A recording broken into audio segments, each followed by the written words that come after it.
అనుమానించినట్టుగానే ముందు నుంచి కూడా చెప్తున్నట్టుగానే మా పెద్దలు మా పార్టీ అధ్యక్షులు కేసీఆర్ గారు మొదటి నుంచి కూడా చెప్తూ వచ్చినట్టుగానే కాంగ్రెస్ పార్టీ అంటేనే మోసం, దగ, నయవంచనకు పర్యాయ పదం అని చెప్పి మళ్ళొక్కసారి నిన్న తెలంగాణ క్యాబినెట్లో తీసుకున్న నిర్ణయాలతో మళ్ళీ రుజువైంది. రాజ్యాంగం అమల్లోకి వచ్చిన 75 ఏళ్ల సంబరాల సందర్భంగా దశాబ్దాలుగా కాంగ్రెస్ చేతిలో మోసపోతున్నది రైతన్నలే అనే సందేశాన్ని ఇస్తూ ప్రభుత్వం 15,000 ఇస్తామని చెప్పి 12,000 మాత్రమే అంటూ నిన్న 1,00,000 కండిషన్లు పెట్టి మళ్ళీ ఒకసారి రాజ్యాంగాన్ని అపహాస్యం చేసే విధంగా ఇచ్చిన మాటలకు విలువ లేకుండా జనవరి 26 నాడు రైతు భరోసా పేరిట మోసానికి శ్రీకారం చుడుతున్నది రేవంత్ రెడ్డి ప్రభుత్వం.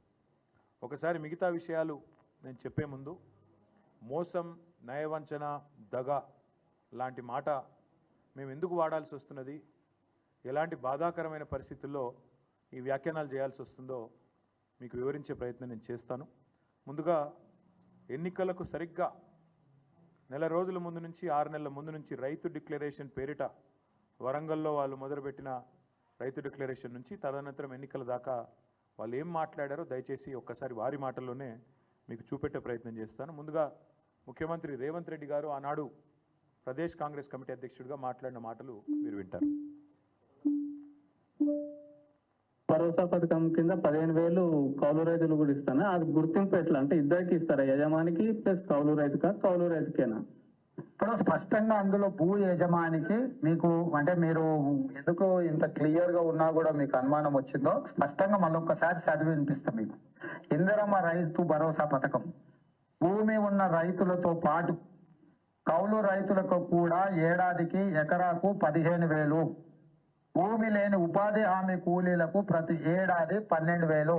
స్పష్టంగా ఏ మాత్రం శశపిశలు లేకుండా, అనుమానం లేకుండా, పదాలు అటు ఇటు కాకుండా పేర్చి కూర్చి ప్రజలకు స్పష్టంగా చెప్పినము.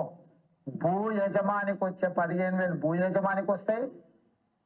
భూ యజమానులు 58 లక్షల మంది ఉన్నారు, చిన్న సన్నకారు రైతులు కలిసి. కౌలు రైతు చట్టం తెచ్చినప్పుడు నమోదు చేయించుకునేది 15 లక్షల మంది. ఒకవేళ ఇప్పుడు ఎవరైనా కొత్తగా వచ్చినా కూడా మళ్ళీ నమోదు చేసుకోవడానికి అవకాశం ఇచ్చి చట్టబద్ధత కాంగ్రెస్ పార్టీ చేసింది.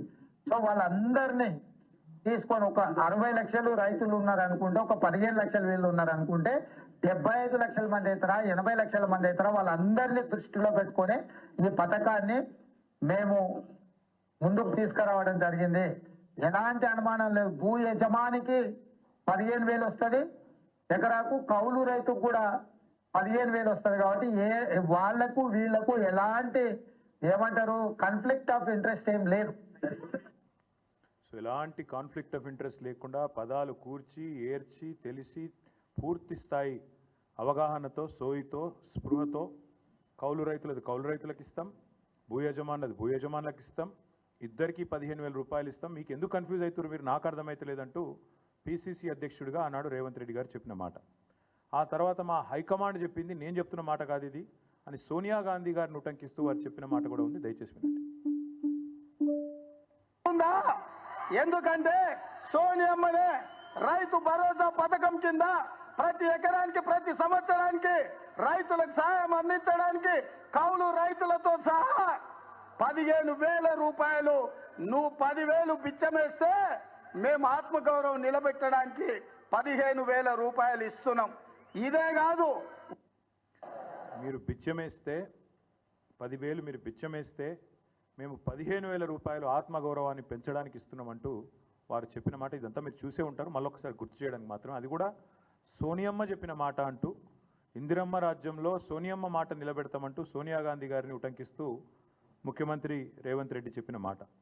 సరే, ఇక్కడ ఈ స్థాయి నాయకులు చెప్తే నమ్ముతలేరేమో అని చెప్పి వరంగల్లో రైతు డిక్లరేషన్ అనే ఒక భారీ బహిరంగ సభ పెట్టి వేలాదిగా రైతులను అక్కడ తీసుకొచ్చి రాష్ట్ర వ్యాప్తంగా అక్కడ కూడా ఢిల్లీ నుంచి వచ్చిన రాహుల్ గాంధీ గారితో కూడా ఇదే మాట చెప్పించారు. దయచేసి అది కూడా ఒకసారి రాహుల్ గాంధీ గారి బయట కూడా మీరు వినాలి.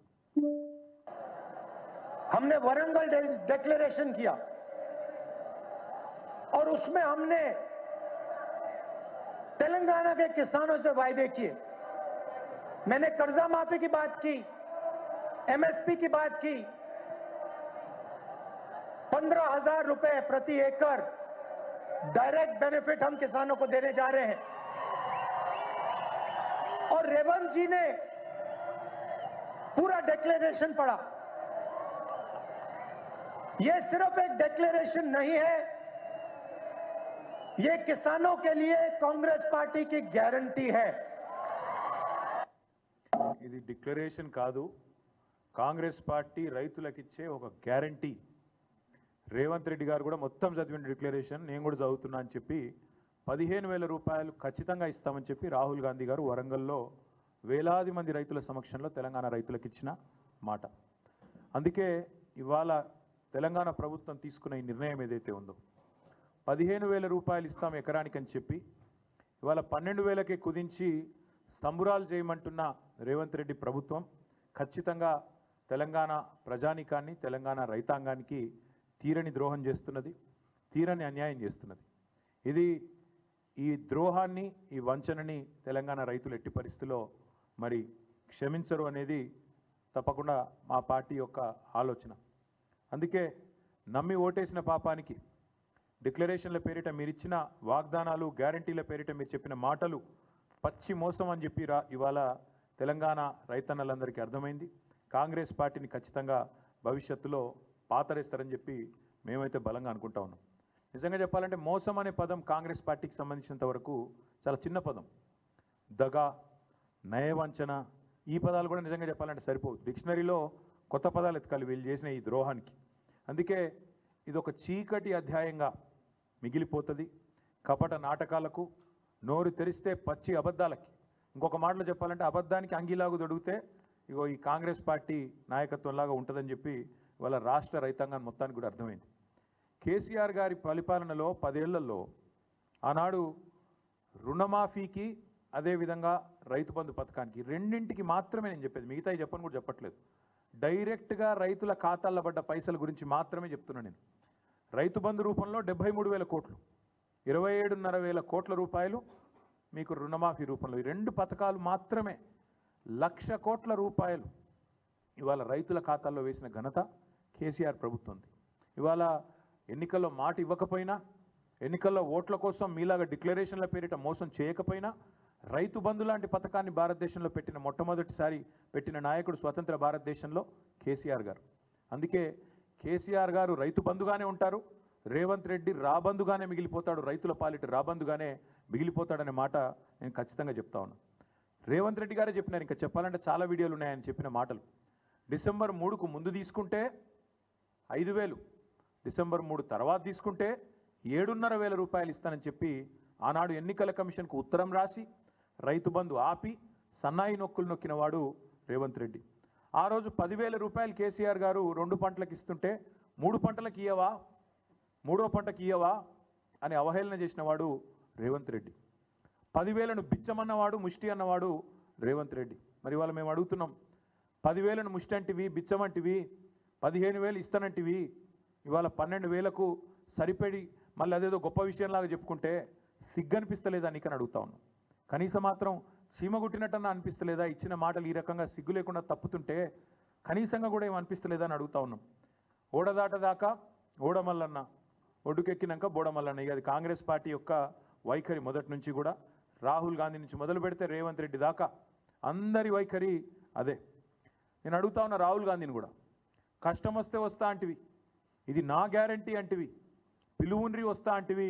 వాళ్ళ తెలంగాణ రైతులు అడుగుతున్నారు, రాహుల్ గాంధీ గారు ఎక్కడున్నారు మీరు? అసలు మీ ప్రభుత్వం ఇన్ని మోసాలకు పాల్పడుతుంటే, రైతు భరోసాని కూడా ఇవాళ రైతు నిరాశగా మారుస్తుంటే, రాష్ట్రంలోని రైతాంగాన్ని నయవంచన చేసి గొంతుకొస్తుంటే ఎక్కడ ఉన్నావు రాహుల్ గాంధీ అని నేను అడుగుతా ఉన్నా. వచ్చే దమ్ముందా? వరంగల్కి వస్తావా? ఏదైనా ఒక గ్రామానికి వచ్చి రైతులతో కూర్చుంటావా? మాట్లాడతావా? కనీసం ఎందుకు ఈ రకంగా మోసం చేస్తున్నదో నీ రేవంత్ రెడ్డి ప్రభుత్వం చెప్పే ధైర్యం ఉందా? మేనిఫెస్టోలో ఇచ్చిన మాటను నిలబెట్టుకున్నందుకు ముందుగా ముఖ్యమంత్రి నుంచి మొదలు పెడితే రాహుల్ గాంధీ దాకా ఖచ్చితంగా తెలంగాణ రైతాంగానికి క్షమాపణ చెప్పాల్సిందే. మీరే ఇచ్చినారు వ్యవసాయ డిక్లరేషన్ అని, మీరే చెప్పినారు మాటలు, బోనస్ అన్నారు, ఇంకోటి అన్నారు, చాలా బోగస్ మాటలు మాట్లాడినారు. కానీ వీటన్నిటికంటే దరిద్రం, వీటన్నిటికంటే నికృష్టమైన మాట నిన్న రేవంత్ రెడ్డి గారు మాట్లాడినారు. ఇది పేపర్లో రిపోర్ట్ అయింది, దాని ప్రకారమే నేను మాట్లాడుతూ ఉన్నా. తెలంగాణ కాకుండా ఉమ్మడి ఆంధ్రప్రదేశ్లోనే బాగుండే ప్రభుత్వ ఉద్యోగులకనే ఒక నికృష్టమైన భావదారిద్రపు మాట తెలంగాణ ముఖ్యమంత్రి మాట్లాడడం అనేది ఇది నిజంగా కూడా తెలంగాణ ఆత్మగౌరవాన్ని కించపరచడమే. అసలు నీకు సిగ్గుందా? ఉద్యమంలో ఎన్నడూ రాలేదు కనీసం కలిసి, ఇవాళ సిగ్గు లేకుండా ఆ ముఖ్యమంత్రి పదవిలో కూర్చొని కూడా ఈ భావదారిద్రపు మాట మాట్లాడడానికి ఒక తెలంగాణ బిడ్డవు కదా, కనీసం రేషమని ఉండాలి కదా. ఎక్కడున్న తెలంగాణ ఎక్కడ పోయిందండి?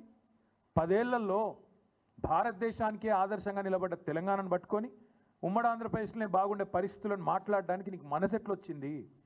నీ రాష్ట్రాన్ని నువ్వే కించపరచడానికి నువ్వు ముఖ్యమంత్రి అనే ఇంగితం కూడా నీకు లేదా? ఆ మాత్రం సోయి కూడా లేదా అని బాధతో అడుగుతా ఉన్నా. ఒక ముఖ్యమంత్రి పదవిలో కూర్చున్నావు, అదృష్టవంతుడివి నువ్వు. ఎంత గొప్పగా మాట్లాడాలి నువ్వు నీ రాష్ట్రం గురించి, నీ ప్రభుత్వం గురించి కూడా గొప్పగా చెప్పుకోవద్దట్లేదు మేము. కానీ రాష్ట్రాన్ని చిన్నగా చేసి చూపెట్టడం అనే దౌర్భాగ్యం అనేది అయితే ఉందో నిజంగా కూడా బాధాకరం. ఇంకా దారుణం ఏంటంటే రాష్ట్రాన్ని చిన్నగా చేస్తాడు. ప్రభుత్వ ఉద్యోగుల పరిస్థితి అట తెలంగాణలో బాగా లేకుండానట, ఉమ్మడి ఆంధ్రప్రదేశ్లో బాగుండేనట.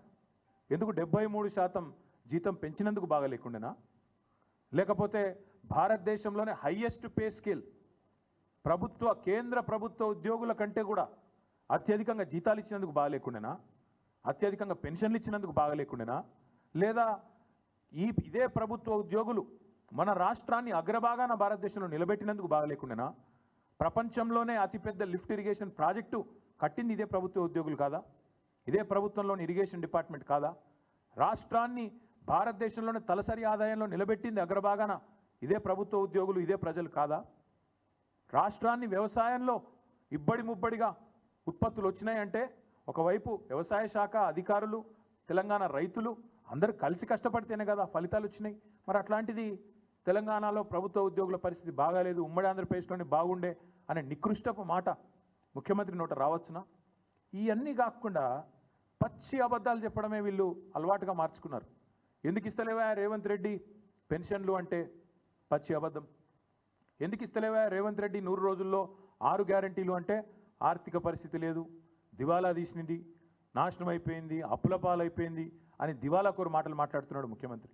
నేను ఇదే ముఖ్యమంత్రి, ఇదే కాంగ్రెస్ పార్టీ నాయకులు ఎన్నికలకు ముందు మీరు అడిగినారు, రిపోర్టర్లు నిలదీసినారు. మీరు I applaud you, I congratulate you. మీరు అడిగినారు సూటిగా, మీరు అడ్డగోలు హామీలు ఇస్తుండ్రు, ఎట్లా అమలు చేస్తారు అని అడిగినరు. అడిగితే ఆ రోజు పెద్ద పెద్ద డైలాగులు కొట్టిండ్రు. మాకు అంతరికే, మేము 100 సంవత్సరాల పార్టీ, మాకు తెలియదా, మీరు మాకు చెప్పేటోళ్ళ, మేము పెద్ద పోటుగాళ్ళం అని బిల్డప్ ఇచ్చిందే వీళ్ళు. ఒక్కసారి వినండి మేము చెప్పిన మాటలు, మేము కాదు వాళ్ళు చెప్పిన మాటలు. ఆ రోజు రేవంత్ రెడ్డి గారు పిసిసి ప్రెసిడెంట్ రాష్ట్ర ఆర్థిక పరిస్థితి గురించి మాట్లాడిన మాటలు వినండి. ఎవరు చెప్పారు? ఎవరన్నారు ఆ మాట? అంటున్న కర్ణాటక రాష్ట్రానికంటే తెలంగాణ రాష్ట్రం ఆదాయం తక్కువ అని. అది తప్పుడు ప్రచారం. అక్కడ ఉన్న 224 అసెంబ్లీలు, అక్కడ ఉన్న జనాభా ఎంత, రాష్ట్రం బడ్జెట్ ఎంత, ఇక్కడ ఉన్న జనాభా ఎంత, ఈ రాష్ట్రం బడ్జెట్ ఎంత. దేశంలోనే అత్యధిక ఆదాయం ఉన్న రాష్ట్రం తెలంగాణ రాష్ట్రం. దేశంలోనే అత్యధిక ఆదాయం ఉన్న రాష్ట్రం తెలంగాణ రాష్ట్రం. అదేమో ప్రతిపక్షాలు ఉన్నప్పుడు, ఇప్పుడేమో వేరే మాట మాట్లాడి అది కూడా చూపెడతా. బట్టి విక్రమార్క గారు ఇవాళ deputy chief minister and also Nishant sir, మీరు రాష్ట్ర ప్రజల కోసం రకరకాల హామీలు ఇచ్చారు, కానీ ఆ హామీలు నెరవేర్చడానికి అయ్యే ఖర్చు ఇప్పుడు రాష్ట్ర ఆదాయం కన్నా 3 ఉంది. అది రాష్ట్ర లయబిలిటీస్ మీద, రాష్ట్ర అప్పు మీద భారం పడుతుంది. అంటే ఏ యువత కోసం మీరు ఇన్ని హామీలు ఇచ్చారో చివరికి వారి మీదే భారం పడుతుంది కదా. మీరు దీన్ని ఎలా సాల్వ్ చేద్దాం అనుకుంటున్నారు? ముందు ప్రజలకు మేలు చేయాలనేటువంటి సంకల్పం చాలా ముఖ్యమైనది. 2 ఆదాయాలను సమకూర్చుకోవటంలో అపారమైనటువంటి అనుభవం ఉన్నటువంటి కాంగ్రెస్ పార్టీకి ఇది పెద్ద సమస్య కాదు.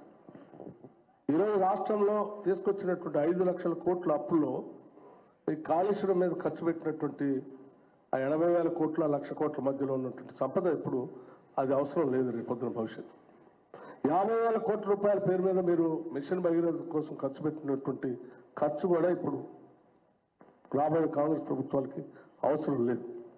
ఇటువంటి వాటన్నింటినీ జాగ్రత్తగా పోగేసుకుంటూ దోపిడీకి గురి కాకుండా జాగ్రత్త ఫిల్ఫ్రేజ్ చేసి ఆదాయాన్ని పెంచుకొని ఆ వనరులతో ఈ సంక్షేమ కార్యక్రమాలు చేయడానికి మంచి అవకాశం నెంబర్ 1. కాబట్టి చాలా చక్కగా దోపిడీకి గురి కాకుండా చేయొచ్చు, కడుపు కట్టుకుంటే అయిపోతుంది, మాకు తెలివి ఉంది, అసలు ఇంకా కొత్త అప్పులు అవసరం లేదు చెప్పిన సుద్దులు డిప్యూటీ సీఎం గారు అన్నాడు. చాలా గొప్పగా చెప్పిన సుద్దులన్నీ కూడా మీ కళ్ళ ముందున్నాయి. ఆ రోజు ఇంకొక అబద్ధం కూడా ఇవాళ చెప్తున్నది అబద్ధం అనడానికి. ఆ రోజు 5 లక్షల కోట్లు అని చెప్పిండు. ఆయన మొదలు 10 సంవత్సరాల పాటు అసెంబ్లీలో ఉన్నాడు, ప్రతి బడ్జెట్ స్పీచ్లు విన్నాడు, ప్రతిసారి బడ్జెట్ చర్చలో అప్రాప్రియేషన్ చర్చలో పాల్గొన్న భట్టి గారు ఆ రోజు 5 లక్షల కోట్లు అన్నాడు. ఇప్పుడు రేవంత్ రెడ్డి గారితో సావాసం చేసి డిప్యూటీ సీఎం అయినాక అప్పు సడన్గా 7 లక్షల కోట్లు అయింది, 8 లక్షల కోట్లు అయింది అని చెప్పి అడ్డగోలుగా మాట్లాడుతున్నాడు. ఇక ఇంకొక ఆయన ఉన్నాడు మహానుభావుడు కోమటిరెడ్డి వెంకటరెడ్డి గారు. ఇక ఆయన చాలా గొప్పగా చెప్పిండప్పుడు ఎట్లా చేస్తారా మీరంటే ఆయన చెప్పింది అది కూడా వినండి. కాబట్టి మేము ఇచ్చిన స్కీమ్స్ చాలా ఈజీగా 100 రోజులలో అమలు చేస్తామని ఇంత ఈజీగా చెప్తున్నాం మేము.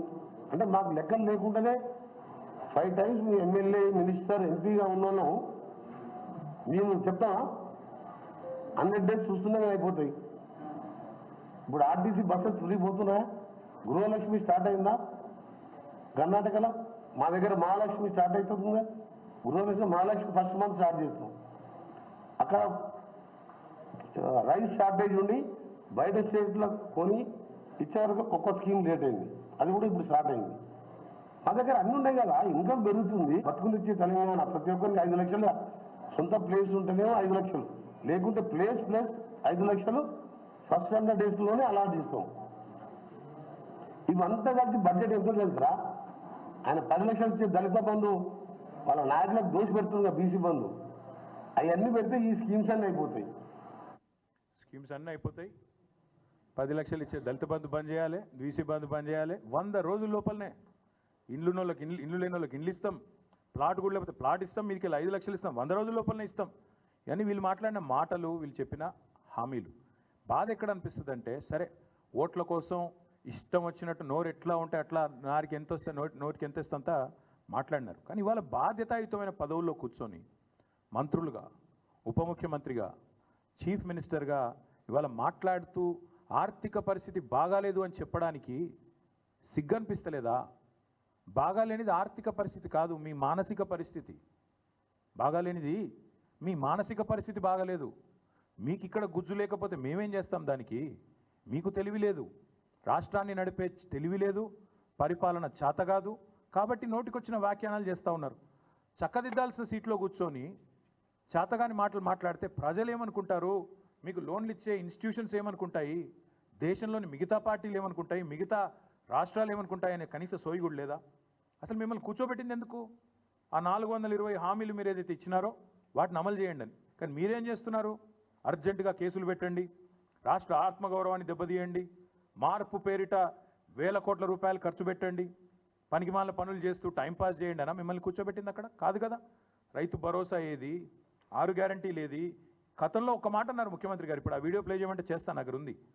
కడుపు కట్టుకుంటే ఏముందా, ఒక సంవత్సరం కడుపు కట్టుకుంటే 40,000 కోట్లు ఇట్లా ఇచ్చేయచ్చు రుణమాఫీ అన్నావు. మీరందరూ చూసే ఉంటారు.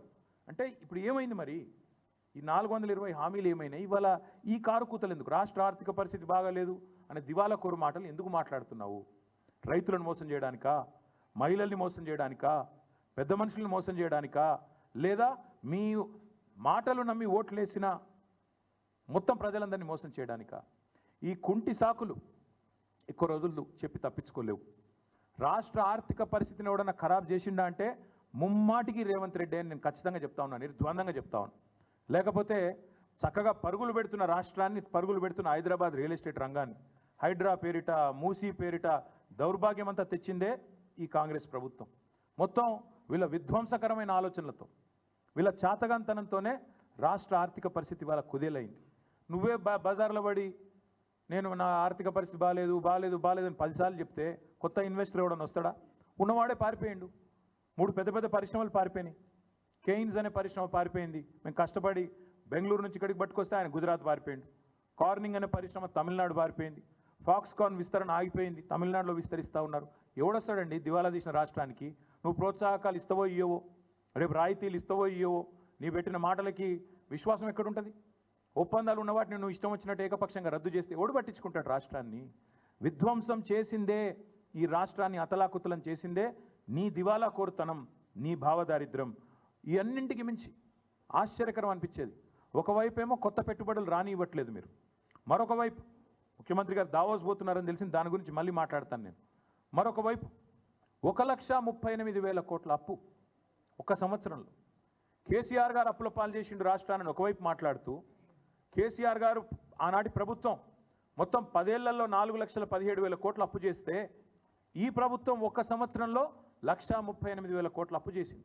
అంటే కేసీఆర్ గారి ప్రభుత్వం సంవత్సరానికి 41,000 కోట్ల అప్పు చేస్తే ఈ ప్రభుత్వం దానికి 3.5 రెట్లు ఎక్కువ ఒకటే సంవత్సరంలో 1,38,000 కోట్ల అప్పు చేసింది. నేను అడుగుతున్న, కేసీఆర్ అప్పు చేస్తే ఏం చేసింది కేసీఆర్ ప్రభుత్వం? 1,00,000 కోట్లు రైతు బంధు రూపంలో, రైతు రుణమాఫీ రూపంలో డైరెక్ట్గా రైతుల ఖాతాల్లో వేసింది. ₹1 వేసినవా నువ్వు వచ్చినాక రైతు భరోసా ఈరోజు వరకు లేదు. కేసీఆర్ ప్రభుత్వం జిల్లాకు ఒక మెడికల్ కాలేజ్ కట్టించింది 33 జిల్లాల్లో. కేసీఆర్ ప్రభుత్వం అస్తవ్యస్తంగా ఉన్న రాష్ట్ర ఆర్థిక పరిస్థితిని చక్కదిద్ది అగ్రభాగాన భారతదేశంలో నిలబెట్టింది తలసరి ఆదాయంలో తెలంగాణ రాష్ట్రాన్ని. కేసీఆర్ ప్రభుత్వం అప్పు చేస్తే ఇంటింటికి తాగునీరు ఇచ్చింది. కేసీఆర్ ప్రభుత్వం అప్పు చేస్తే ప్రపంచంలోనే అతిపెద్దదైన లిఫ్ట్ ఇరిగేషన్ ప్రాజెక్టు కట్టింది. కేసీఆర్ ప్రభుత్వం అప్పు చేస్తే కొత్త మెడికల్ కాలేజీలు కట్టింది, కొత్త హాస్పిటల్ హైదరాబాద్ చుట్టూతా కట్టింది. హైదరాబాద్ నిండా ఇవాళ ఫ్లైఓవర్లు కనబడతా ఉన్నాయి, అండర్ పాస్లు కనబడతా ఉన్నాయి. కేసీఆర్ చేసిన అప్పుకు ఇవాళ ప్రత్యక్షంగా ఫలితాలు కనబడుతున్నాయి. నేను అడుగుతున్న రేవంత్ రెడ్డి, 1,38,000 కోట్ల అప్పు ఒక్క సంవత్సరంలో చేస్తేవే, రైతు బంద్ చేసినవా? వేయలే. రైతు భరోసా ఇచ్చినవా? ఇయ్యలే. ఒక కొత్త ఇటుక పెట్టినవా? ఒక కొత్త ప్రాజెక్టులా? చేయలే. మరి ఎక్కడ పోయినాయి ఈ పైసలన్నీ? ఢిల్లీకి మూటలుగా పంపుతున్నావా? ఎక్కడ పోతున్నాయి ఈ పైసలు? 1,38,000 కోట్లు ఎక్కడ పోయినాయి? రైతులు ఎదురు చూస్తున్నారు 70 లక్షల మంది, మా ఖాతాల్లో రైతు భరోసా ఎప్పుడు పడుతుందని. దానికి సమాధానం లేదు. మరి ఎవరి జేబులు నింపుతున్నావు 1,00,000 కోట్లతో? రాహుల్ గాంధీయా, ఢిల్లీ పెద్దలయ్యా? చెప్పాలి మీరు ఖచ్చితంగా. ఇంకొక మాట, ఈ దివాలాకోరు ముఖ్యమంత్రికి నేను చెప్తా ఉన్నా, రాష్ట్రం దివాలా తీయలేదు, దివాలా తీసింది నీ బుర్రా. These are reports of RBI.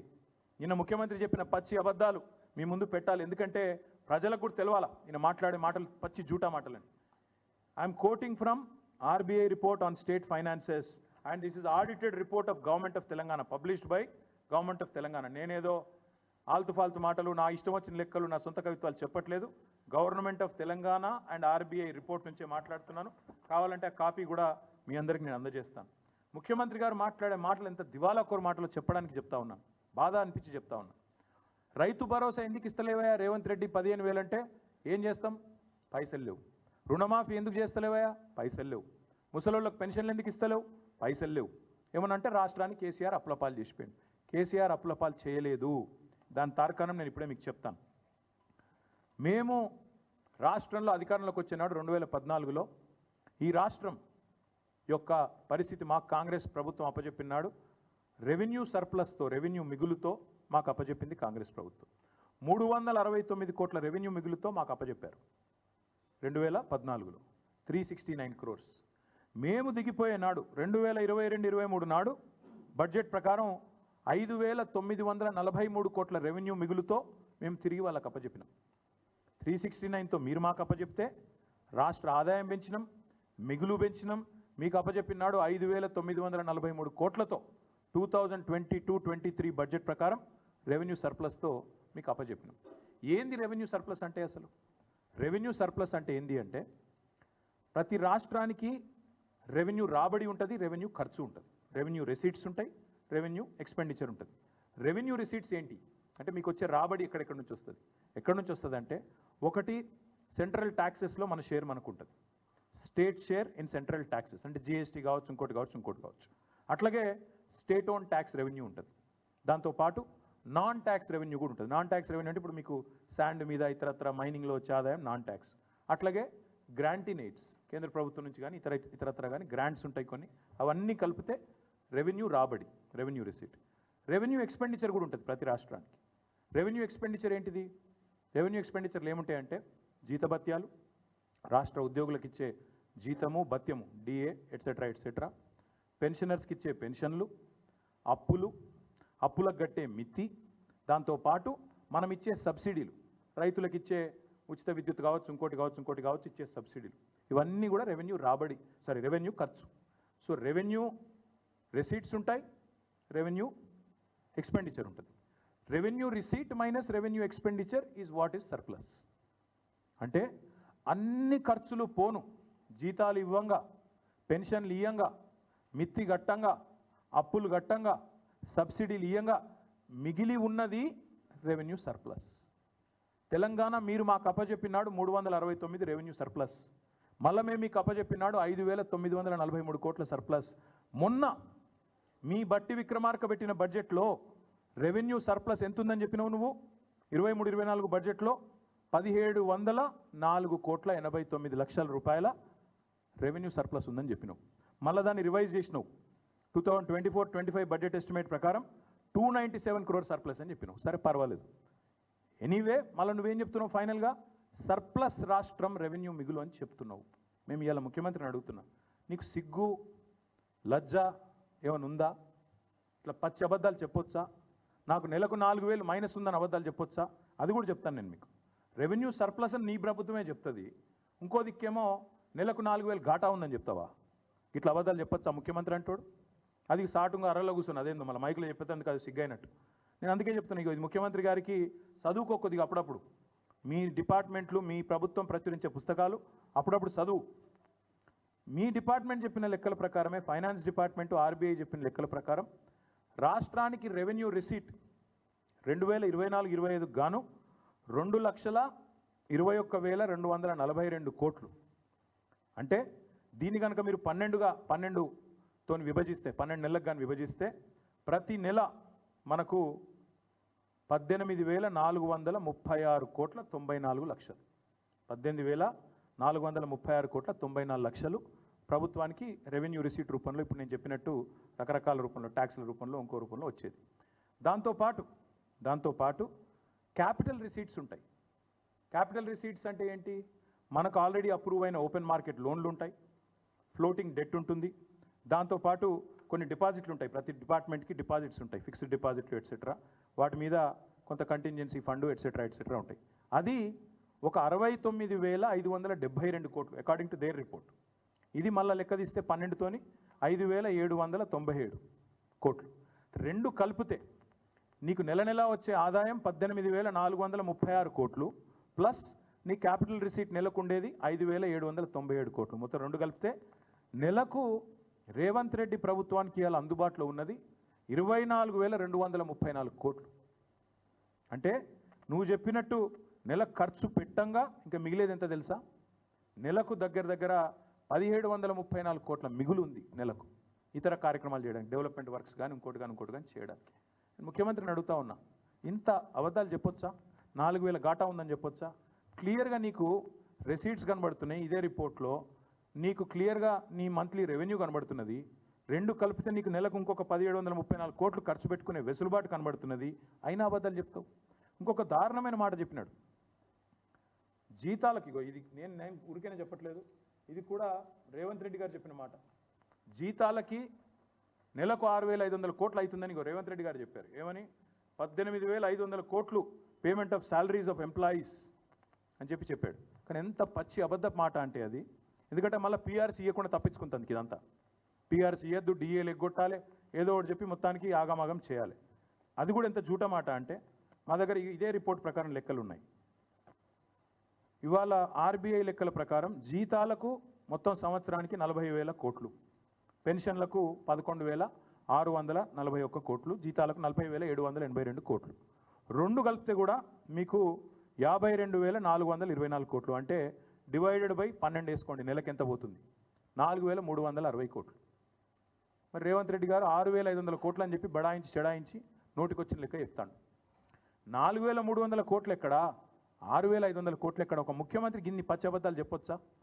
I stand for any scrutiny. ఇది నేను చెప్పేది ఖచ్చితంగా స్టేట్ ఫైనాన్స్ రిపోర్ట్ నుంచి, వాళ్ళు ఆడిట్ చేసిన రిపోర్ట్, ఇది నాది కాదు. ఆర్బీఐ వాళ్ళు ఇచ్చిన రిపోర్టు, తెలంగాణ గవర్నమెంట్ ఆడిట్ చేసిన రిపోర్ట్. ఇంత కరెక్ట్గా, ఇంత క్లియర్గా ఉంటే ఇన్ని పచ్చబద్దాలు చెప్పి తప్పించుకుంటారని ముఖ్యమంత్రి ఎట్లా అనుకుంటుండో మాకు అర్థమవుతలేదు. అందుకే నేను రేవంత్ రెడ్డిని డిమాండ్ చేస్తా ఉన్నా, రాబడి ఇట్లుంది, ఖర్చు అట్లుంది, నీ దగ్గర మిగులుంది, మరి ఎందుకు ఇయ్యవు రైతు భరోసా? ఎందుకు ఇయ్యవు 15,000? వానాకాలం నువ్వేదైతే 7,600 కోట్లు ఎగ్గొట్టినవో దాని మీదికెళ్ళి నువ్వు ఇవ్వాల్సిన ఇంకొక 2,500 ఎకరానికి కలిపి మొత్తం నువ్వు ఒక్కొక్క ఎకరానికి బాకీ ఉన్నావు రేవంత్ రెడ్డి మొత్తం రైతులకు రాష్ట్ర రైతాంగానికి 26,000 కోట్లు బాకీ ఉన్నావు. 1 ఎకరం ఉన్న రైతుకు నువ్వు బాకీ పడ్డది 17,500 రూపాయలు. నిన్ను వదిలిపెట్టం. నువ్వు ఆ బాకీ చెల్లించేదాకా ఒక్కొక్క ఎకరానికి 17,500 ఇచ్చేదాకా ఈ సంవత్సరానికి నేను వదిలిపెట్టం. ఎట్టి పరిస్థితుల్లో నేను తప్పించుకొనియ్యం. అందుకే రేపు రాష్ట్ర వ్యాప్తంగా మా సోదరులకు, రైతు సోదరులకు, మా బీఆర్ఎస్ పార్టీ నాయకులకు, కార్యకర్తలకు మేము పిలుపునిస్తూ ఉన్నాం. ఈ ప్రభుత్వం అబద్ధాలు చెప్పి అప్పుల పాలైంది రాష్ట్రం అని దివాలాకోరు మాటలు చెప్పి తప్పించుకునే ప్రయత్నం చేస్తున్నది. ఈ లెక్కలు నేను మీకు పంపిస్తాను. ఊరూరికి పంపిస్తాం. తెలుగులో, ఇంగ్లీష్లో ఎండగడదాం. అవసరమైతే ఊరూరికి ఫ్లెక్సీలు పెడదాం. ఏం జరుగుతున్నది ఈ రాష్ట్రంలో వివరంగా చెబుదాం. అందుకే ఈ రాష్ట్రంలోని రైతాంగానికి మేము చేసే విజ్ఞప్తి, వాళ్ళు ఏ మాట అయితే చెప్పారో రైతు డిక్లరేషన్లో గ్యారంటీల రూపంలో, 6 గ్యారంటీల రూపంలో 100 రోజులు అని చెప్పినారో అమలయ్యేదాకా ఎంబడబడదాం.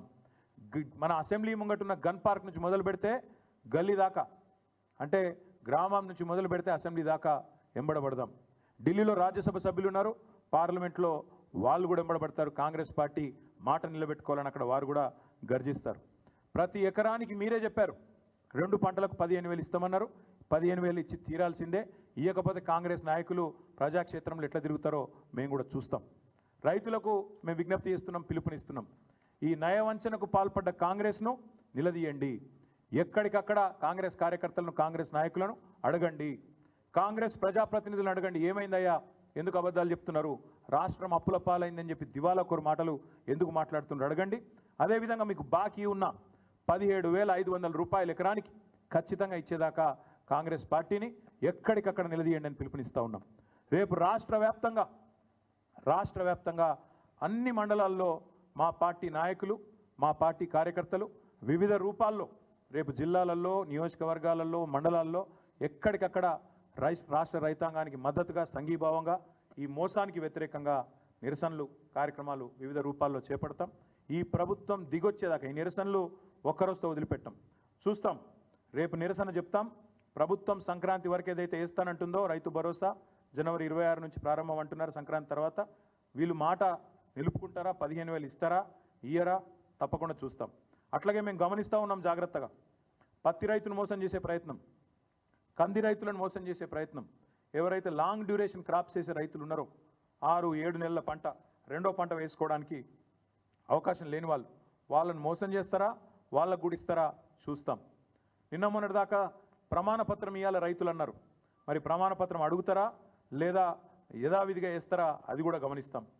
హార్టికల్చర్ రైతులు ఉన్నారు, పామాయిల్ రైతులు, నిమ్మ, బత్తాయి, దానిమ్మ, మామిడి, ఇట్లా పెద్ద ఎత్తున లక్షల ఎకరాల్లో సాగు చేస్తున్న రైతులు ఉన్నారు. వాళ్ళకు కూడా ఇస్తారా, ఇయ్యరా చూస్తాం. ఉద్యోగస్తులకు ఇయ్యమని చెప్పి కోతలు పెట్టే ప్రయత్నం చేస్తూ ఉన్నారు. ఉద్యోగస్తులకు భూమితోని సంబంధాన్ని తెంపే ప్రయత్నం చేస్తున్నారు. దాన్ని కూడా తప్పకుండా కనిపెట్టుకుంటాం. వారికి కూడా ఖచ్చితంగా ఇవ్వాలని చెప్పి మేము డిమాండ్ చేస్తూ ఉన్నాం. ఎందుకు చెప్తున్నా ఈ మాట అంటే ఆవేదనతో. ఈ పథకం ప్రపంచ చరిత్రలో కాదు, ఎక్కడా కూడా ఏ నాయకుడు ఆలోచించిన ఒక అద్భుతమైన పథకం రైతు బంధు. అట్లాంటి పథకాన్ని ఇలా బొందబెట్టే ప్రయత్నం చేస్తూ ఉన్నారు. మా అంచనా అయితే ఇది కూడా ఇప్పుడు నిన్న చెప్పిన డైలాగ్ కూడా స్థానిక సంస్థల గండాన్ని దాటడానికే తీసుకున్నారు ఈ లైన్. స్థానిక సంస్థల తర్వాత రైతు బంధును బొందబెట్టి భూస్థాపితం చేసి ఏదో అయిపోయింది, రాష్ట్ర ఆర్థిక పరిస్థితి బాగలేదని చెప్పి మొత్తం పథకాన్ని రద్దు చేయడానికి రేవంత్ రెడ్డి ప్రభుత్వం ఇవాళ ఆలోచన చేస్తున్నట్టు మాకు కనబడుతున్నది, కుట్ర చేస్తున్నట్టు మాకు కనబడుతున్నది.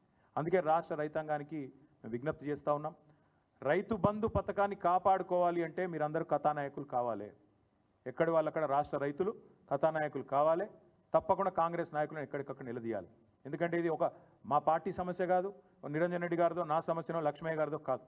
ఇది రాష్ట్ర వ్యవసాయానికి సంబంధించినంత వరకు రాష్ట్ర వ్యవసాయానికి వెన్నుముకగా నిలబడ్డ, రాష్ట్ర రైతుకు వెన్నుముకగా నిలబడ్డ ఒక మహత్తరమైన పథకానికి సంబంధించిన భవిష్యత్తు యొక్క సమస్య. దయచేసి ఎక్కడి వారు అక్కడ కథానాయకులు కావాలి, నిరసనలో పాల్గొనాలి. రాష్ట్ర ప్రభుత్వం దిగొచ్చేదాకా, ఇచ్చిన మాట నిలుపుకునేదాకా ఈ నిరసనల పర్వం కొనసాగుతుందని చెప్పి తెలియజేస్తూ మీ అందరికి కూడా ధన్యవాదాలు. Thank you.